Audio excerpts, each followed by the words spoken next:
in deze dienst. Ik van die bij ons mooi luisteren en sjuggen via de livestream.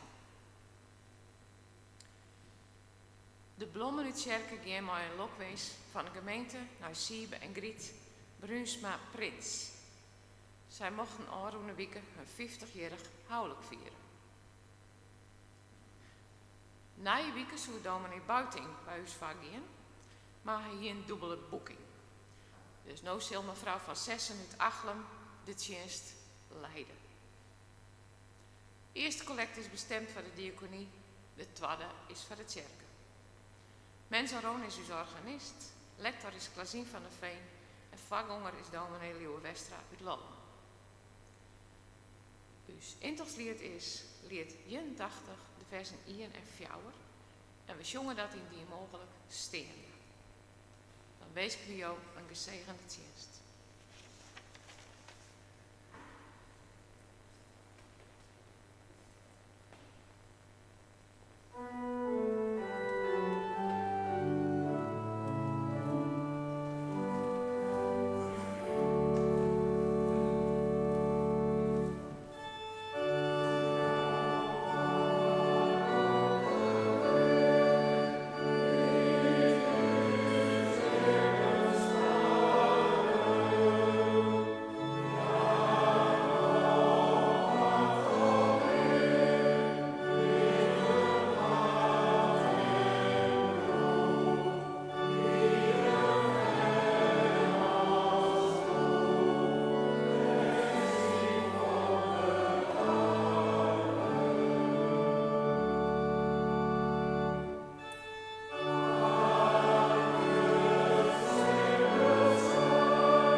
Ja, uws helper is de Heere, die het hemel en ierde makken het, die het trouw bloot oont in eeuwigheid, en die het werk van zijn handen net vleren liet. Daarom, genede, maar hem alle jaren en vrede, van God, uws heid, en van de Heer, Jezus Christus. Amen.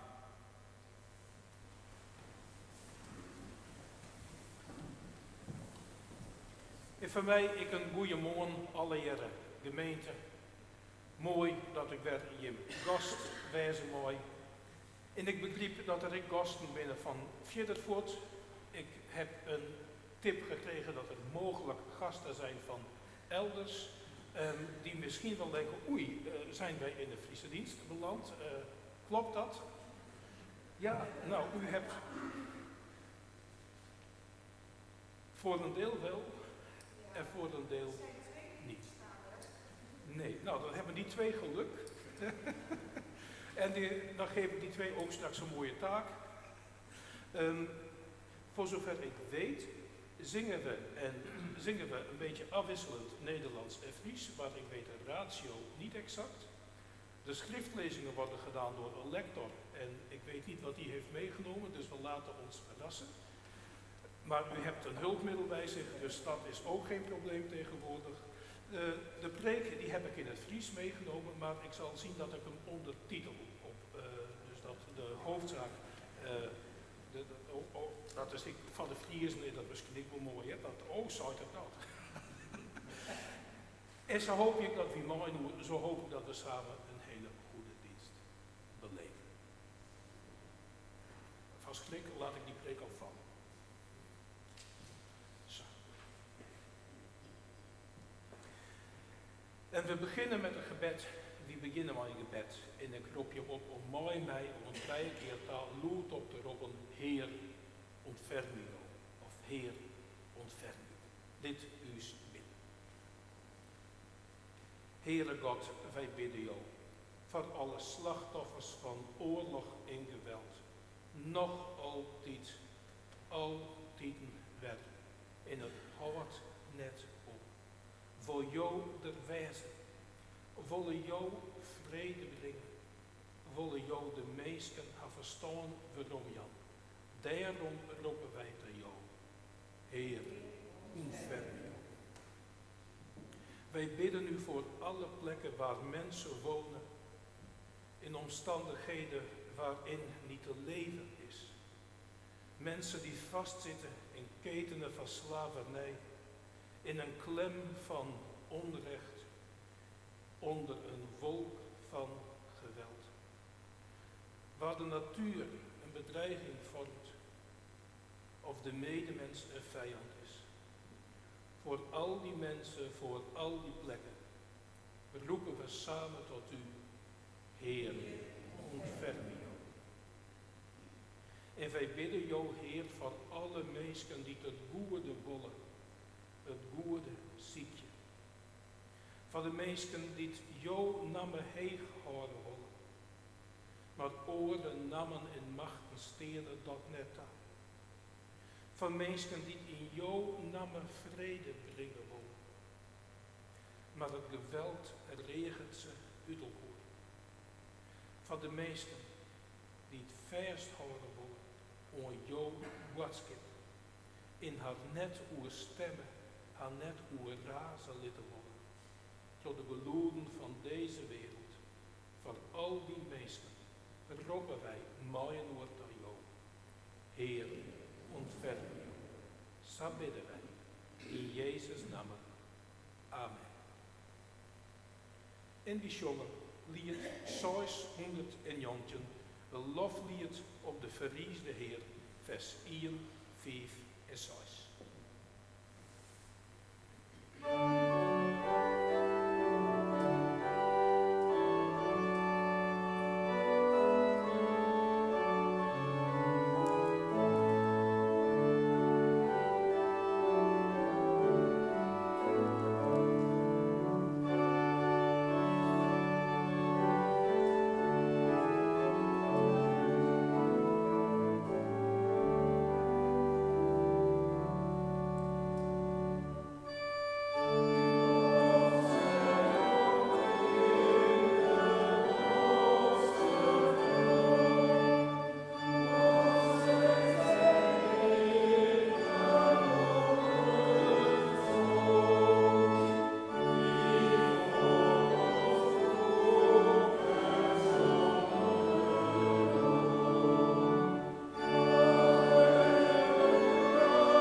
Ik herinner me nog toen ik een klein jochie was en ook zo in de kerk zat.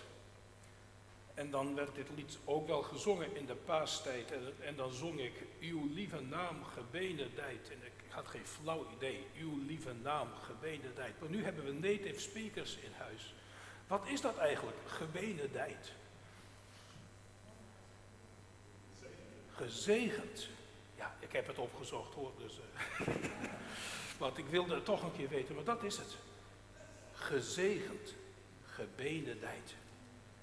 Benedictus, ook de naam van de vorige paus, betekent de gezegende. En in Friesland hebben we mensen die heten dan dictus. Dictus, dat komt van Benedictus. Betekent de gezegende, dictus. Nou, tot zover. Wie zullen bidden bij het iepriem van de schrift? Heere God, als we naar uw woord luisteren, laat ons dan ophouden te kibbelen over onze eigen woorden. Als jou wordt voor uws iepen giet, let uws eigen worden haar dan deljan. Want jou wordt brengt libben. En jou wordt het wat te vertellen, dat je menske wordt bedenken kan. Raad je us aan, mooi dat wordt. Raak ons aan met dat woord en maak van ons mensen gebenedijd. Amen.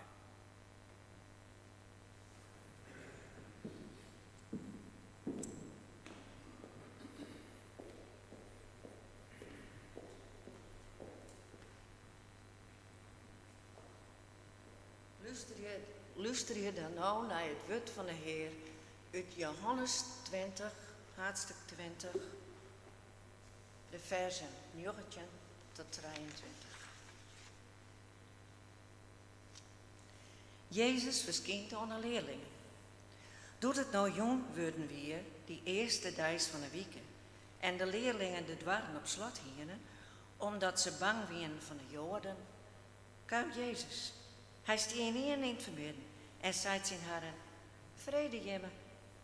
En doet er dat zijn hier, liet er haar de handen en de zijde zien. De leerlingen wien wakker blied, doet ze de Heer zeggen. Doe ze Jezus nog eens zijn haren, vrede jemme. Liek als mijn heid mij uitstuurd had, stuur ik jemme ek uit. Doet er dat zijn hier, blaas er op haar en zei zijn haren, ontvang de Heilige Geest. Waar jemme de zonden verjouwen, die binnen ze verjong. Waar jemme ze houden litten, die houden ze ek. We zongen nou lied 621.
naar het woord van God uit de eerste brief van Petrus. Moet ik even spieken. Hoofdstuk 1, de versen 3 tot 12. Het nieuwe leven. Geprezen zij de God en Vader van onze Heer Jezus Christus. In zijn grote barmhartigheid heeft hij ons opnieuw geboren doen worden, door de opstanding van Jezus Christus uit de dood, waardoor wij leven in de hoop. Er wacht u, die door Gods kracht wordt beschermd, omdat u gelooft, in de hemel een onvergankelijke, ongerepte erfenis die nooit verwelkt. U ziet de redding tegemoet, die aan het einde van de tijd zeker geopenbaard zal worden. Verheug u hierover, ook al moet u nu tot uw verdriet nog een korte tijd allerlei beproevingen verduren. Zo kan de echtheid blijken van uw geloof, zoveel kostbaarder dan vergankelijk goud, dat toch ook in het vuur wordt getoetst. En zo verwerft u lof, eer en roem, wanneer Jezus Christus zich zal openbaren. U hebt hem lief, zonder hem ooit gezien te hebben. En zonder hem nu te zien, gelooft u in hem en ervaart u een onuitsprekelijke hemelse vreugde, omdat u het einddoel van uw geloof bereikt, uw redding. Wat die redding inhoudt, trachten de profeten te achterhalen toen ze profeteerden over de genade die u ten deel zou vallen. Zij probeerden vast te stellen op welke tijd en op welke omstandigheden Christus geest, die in hen werkzaam was, doelde toen deze hun zei dat Christus zou lijden en daarna in Gods luister zou delen. Er werd hun geopenbaard dat deze boodschap niet voor henzelf bestemd was, maar voor u. En nu is deze boodschap u verkondigd, door hen die het evangelie hebben gebracht, gedreven door de Heilige Geest, die vanuit de hemel werd gezonden. Het zijn geheimen waarin zelfs engelen graag zouden doordringen.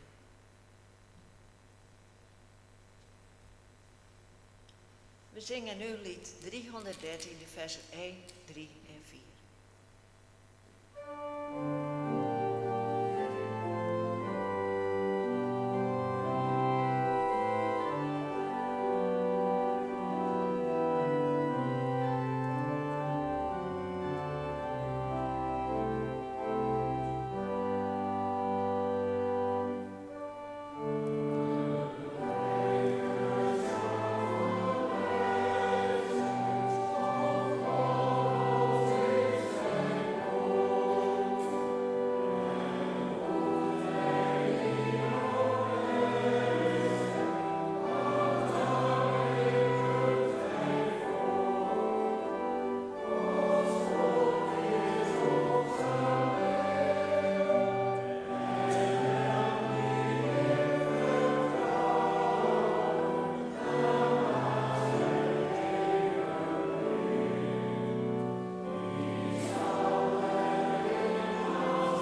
Gemeente van de Heer.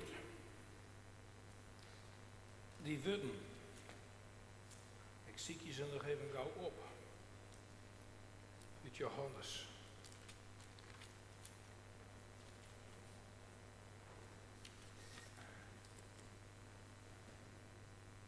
Als jullie iemands zonden vergeven, dan zijn ze vergeven. Dat denken we, dat is mooi. Dat willen we wel. Vergeven jullie ze niet, dan zijn ze niet vergeven. En dan denken we, oeheen. Waar binnen wij dat wij daarover te beslissen hebben? En ik maar denken. En ik maar denken om de paus, Benedictus, en nou Franciscus. Nou, het wapen van de paus, daar stenen altijd kruislings twee hele grote kaaien onder. Kaaien zijn sleutels, key Engels. Hele grote kaaien, sleutels. Waarom heeft de paus sleutels in zijn wapen? Dat zijn de sleutels van de hemel. Want de paus is de opvolger van de vorige paus. En dan komen ze bij Petrus uit. En uiteindelijk zeiden ze in de Rooms-Katholieke Kerk, officieel nog altijd, de paus is de opvolger, de stadhouder van Christus. En daarom bind ik al die grapjes hoe Petrus bij de hemelpoort. Daar zit een gedachte achter. Petrus bepaalt. Petrus bepaalt wie mag erin, wie blijft buiten.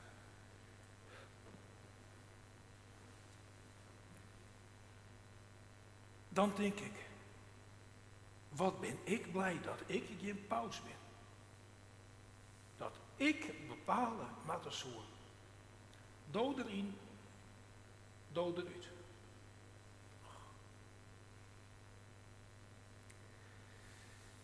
Maar er zit een gedachte achter.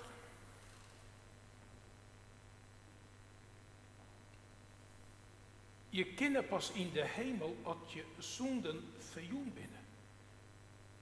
Als jullie iemand zonden vergeven, dan zijn ze vergeven. Oké, hoera. Vergeven jullie ze niet, dan zijn ze niet vergeven. Ja, en dan? En dan?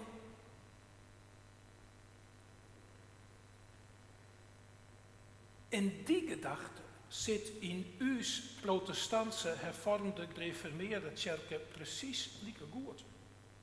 Want uw grote theologen, als ze nou Luther hieten of Calvijn,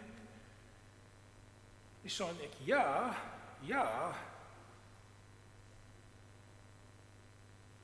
de mens heeft wel een pakje op zijn rug. Dat zijn zijn zonden. Ja, maar hele kleine kinderen dan. En ja, maar hele goede, vrome mensen dan. Niks mee te maken, zei de Calvijn en zei Luther. Die hebben altijd nog de erfzonde. Van hun voorvaderen en moederen, van Adam en Eva. En die hebben we allemaal. Niemand is zonder zonde. En met die zonde kom je de hemel niet in. Dus ja. En daar tillen wij net zo'n hele zwier meer om. Dan zeggen we, nou ja, ach ja, dat dachten ze toen. Maar die gedachte zit dus toch alweer in de achtergrond. We hebben alle jaar een pakje op een rug. En het ene pak zal ook groter en akelijker wijze als het andere. Maar als wij bij God komen zullen, dan kan dat pak net mooi. Dat pak kan niet mee. Dat moeten we kwijt. En er staat hier dus, als jullie iemands zonde vergeven, dan zijn ze vergeven. Vergeven jullie ze niet, dan zijn ze niet vergeven. Dus. Maar dat pak op het erg. Dan denk ik,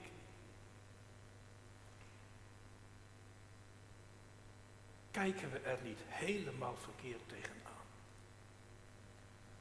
Dat we mensen als het ware geboren laten worden en zeggen, kijk, alsjeblieft, je weet nog van niks, maar je hebt al een pak. En zie maar dat je het kwijtraakt. Ja, en eigenlijk moeten wij dat doen, maar ja, wie zijn wij?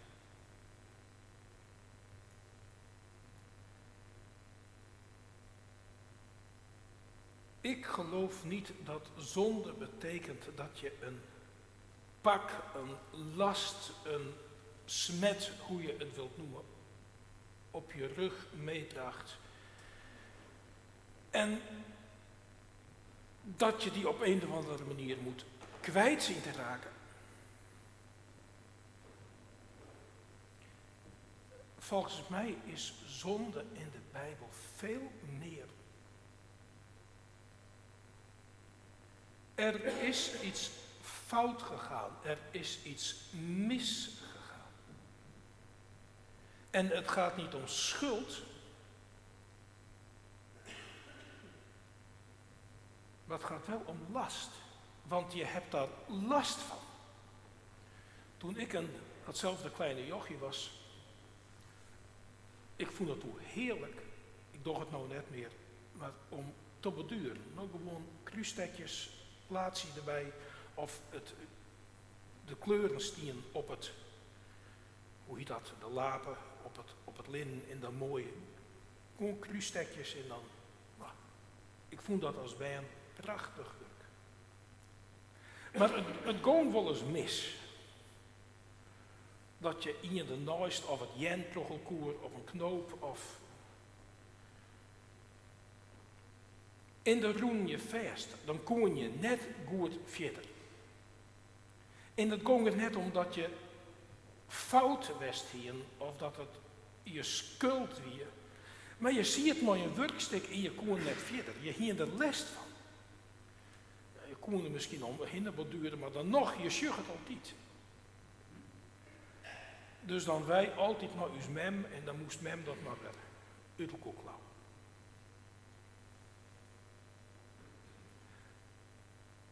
Omdat je oors net verder kunt. Omdat je anders niet verder kunt.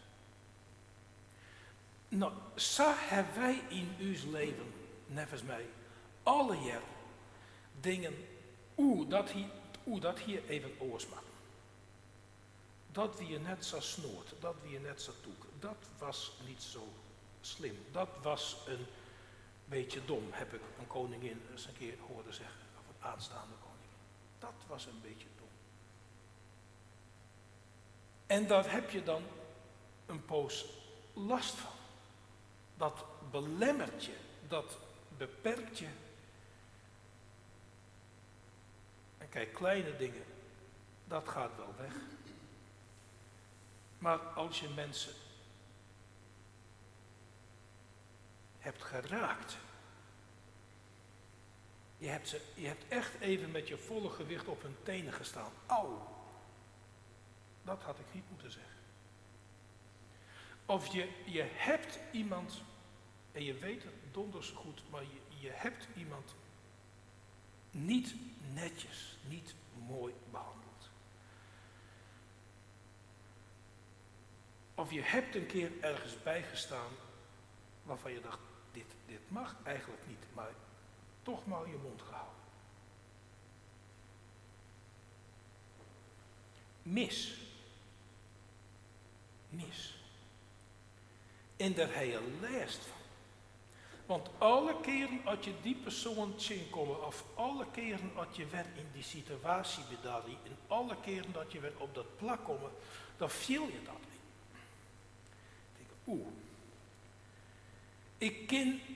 Ik ken je Alex net wijzen, of ik ken nou net goed maaid van, of ik ken nou Alex die persoon net in de ergens want mis. Dat is nevens mij zonde. En Jezus is net komen om mensen on te spreken op zondig gedrag. Jezus is komen om mensen los te maken uit die klem. Zonde is geen pak, zonde is een last of soms zelfs een klem dat in je vastzit.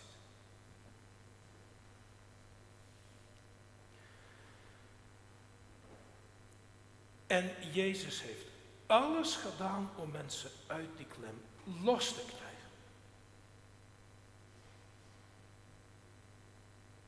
En hij heeft nooit tegen iemand gezegd, oh wacht eens even, jij houdt ze maar.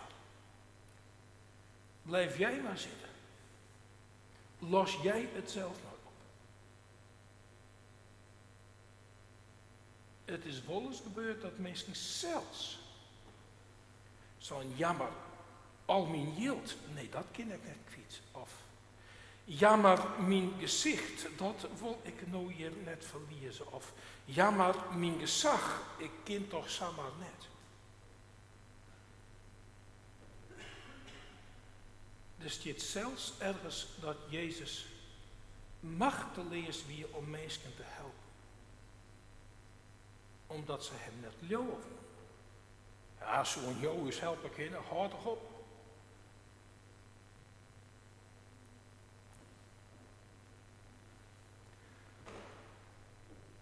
Nevens mij bedoelt Johannes, maar die willen als jullie iemand zonde vergeven.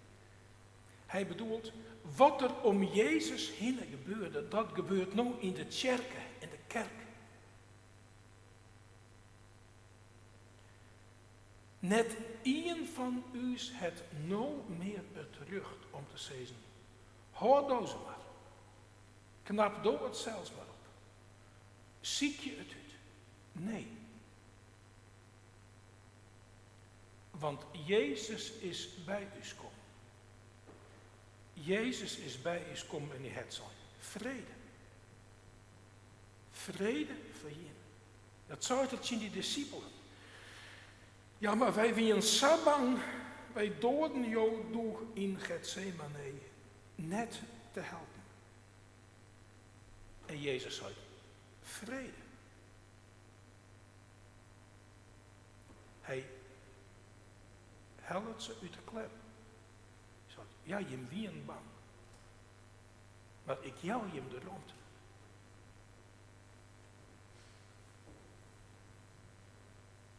En kregel ik maar die soldaten. En maar die menigte. Die menigte die het zo verschrikkelijk lilk is. Lilk om dat vreemde gezag van die bezetter van de Romeinen. Die weet dat die Romeinen die hebben ze onder jojo. En dan zei die steeds als, nou ja, zeg het maar, welke Sabino's hebben we losleggen. En dan ben ze zo lilk, dan zeggen ze Barabbas. En Jezus komt weer bij ze en die zegt vrede. Blijf net in die klem zitten. Je wien lilk. Maar alsjeblieft, vrede. Zelfs die soldaten, ja maar wij kennen ik alleen nog maar uw plicht, want wij kennen alleen nog maar de regels in het bevel opvolgen. En Jezus komt bij ze, die soort. Vrede. Door ziest in de klem van het gezag en van de regels. Kom eruit. Daar hoest je net in zitten te blijven. Vrede.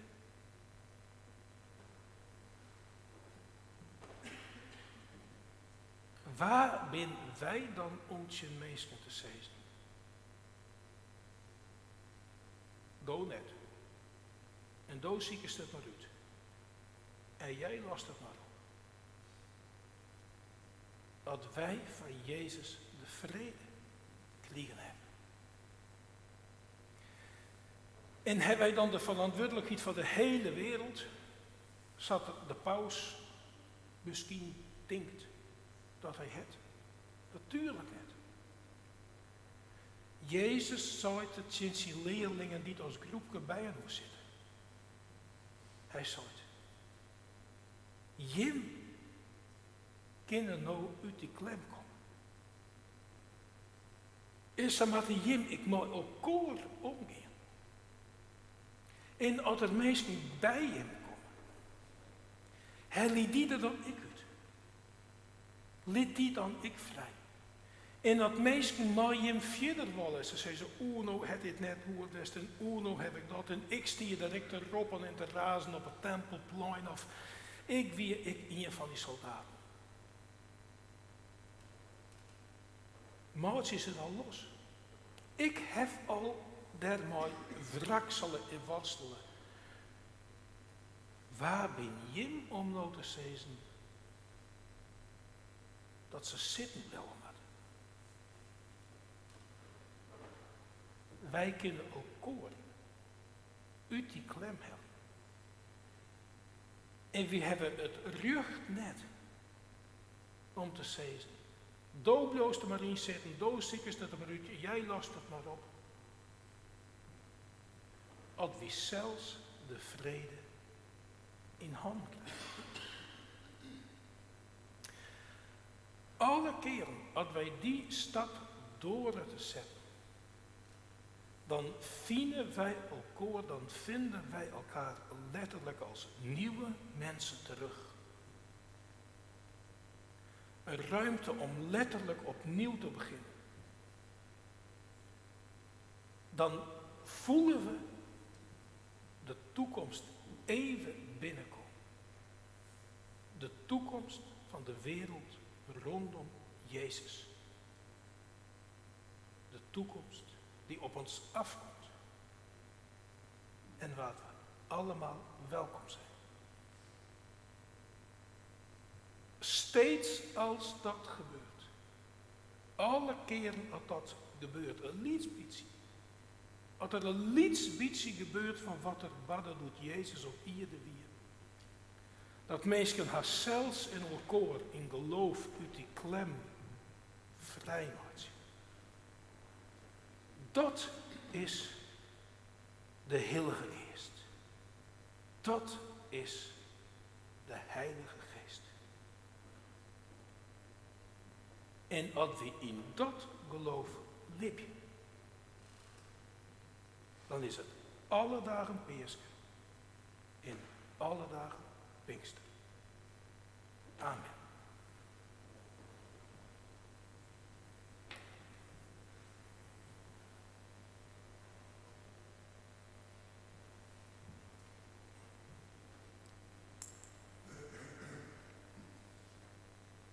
Ik wil graag met hem zongen lied 631 vers 1, 3 en 4.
zullen dankje inbidden en ik sluit Satjem Witte met het uitsheid.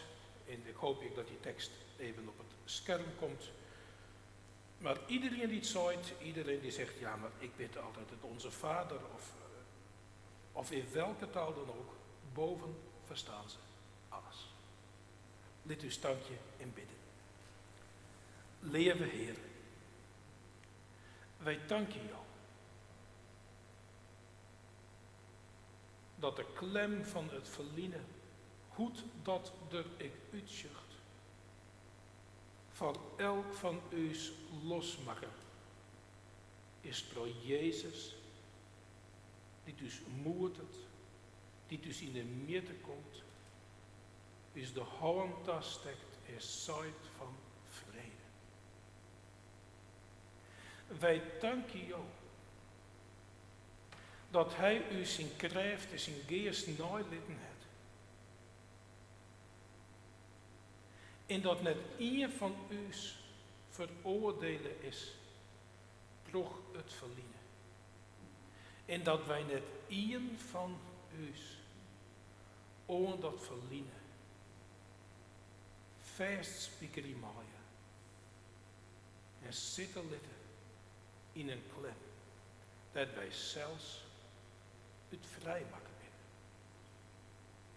Wij danken jou dat wij der tekens van dwammaaien, bewiskes van proeven, momenten van merken en op die manier jouw boodschap verder brengen op deze eeuw. Daarom bidden wij jou van jouw tjerk, vraat wiet, dat die project, maar dat boodschap in de klank van jouw wet net verdwijnen liet. De roep onder geest net verstom je liet. De hand die het uitstutsen wordt, oorkrijgt en zelfs het project om die hand uit te stekken naar je oren. Dat bidden wij jou van jouw gemeente Jere in Adem en Kimzet en de krieten daaromheen. Dat de mensen die weten wat het is om te leven in een klem. De mensen die het vasthouden in kromboegd worden propine en verpliet. De mensen die een ziekte meedragen in haar lichaam of in haar ziel. De mensen die het haar eigen plak in de meerskip onmogelijk maakt. De mensen die het van het paard aanrekken binnen en omtwartje in een wildernis. Dat die merken dat hier een gemeente is die jouw naam draagt in een liederlid pro jouw geest. Dat bidden wij jou voor elk van u's persoonlijk. Dat we op een kruispunten staan van het leven. Dat wij die naaste moet zien. Maar waar wij in een klem zitten. Dat wij vieren. Wat jouw heilige geest van u vreegt. Dat we dan de moed hebben. En dat jou is de kracht jou. Om dat woord te spreken. Die hand uit te stekken. Dat paard te gaan. Dat we dichter bij jouw toekomst komen. In een stukje schillen van jouw koningschap. Heer, in de stilte van uw het nemen wij van jou de namen en de gezichten, de situaties die tijd bewegen.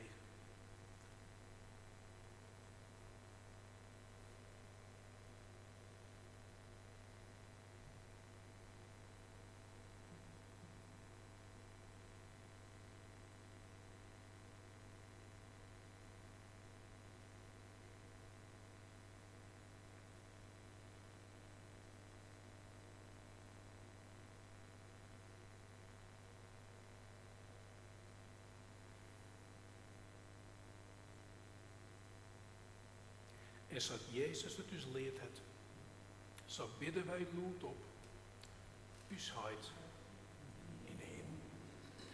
En je moet nou heilig worden. Met jouw koninklijk komen. Met jouw wil die je worden. Op ieder liek woord als het ooit is in de hemel. Jou is jood is duister geleden. En voor jou is geschulden. Zodat ik wij schulden dus voor jou hebben. En lid is net in verzekering komen. Maar verlos is van de kweer. Want Joost is het koninkrijk. En de kracht en de heerlijkheid. Woont in eeuwigheid. Amen. Dan ben we daar onder collecte en nooit inzameling van uw zeften. Zongen wij nog maar een uur. Lied 622.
En gaan dan verder met vrede en vreugde als dragers van in brogen proch zien heilige geest.